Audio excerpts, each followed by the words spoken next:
আন্তর্জাতিক মুদ্রা তহবিলের ঋণের বিষয়ে আশাবাদ ব্যক্ত করে বাংলাদেশ ব্যাংকের গভর্নর আব্দুর রউফ তালুকদার বলেছেন, আইএমএফ ঋণের 10টি শর্তে 9টি পূরণ করতে পেরেছে বাংলাদেশ, তাই ঋণের পরবর্তী কিস্তি পেতে কোনো অসুবিধা হবে না।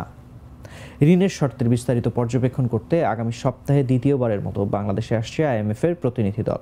মঙ্গলবার বিশ্বব্যাংক আইএমএফের প্রধান কার্যালয়ে দিনভর বৈঠক শেষে সাংবাদিকদের সঙ্গে আলাপকালে এ কথা বলেন তিনি। গভর্নর বলেন, মরিশাসের সঙ্গে অফশোর ব্যাংকিং চুক্তি করতে যাচ্ছে বাংলাদেশ। এর মাধ্যমে বাংলাদেশের ব্যাংকের সঙ্গে মরিশাসের ব্যাংকের লেনদেন সহজ হবে।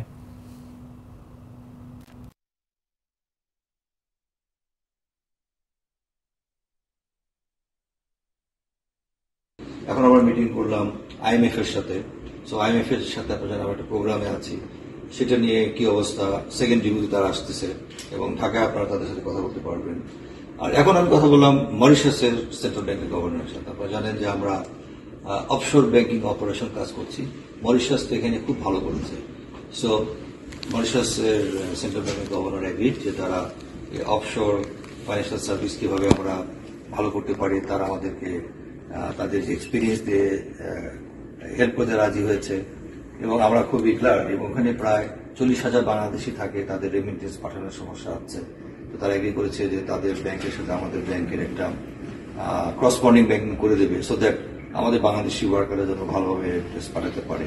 সো রিজার্ভ আমরা এখন বিল্ড আপ করছি, এটা তারাও জানে যে আমরা কি কি অ্যাকশন নিয়েছি। সো আই ডোন্ট থিঙ্ক যে আমাদের যে কিস্তি ছাড় করা হবে সেটা নিয়ে কোনো সমস্যা হবে না।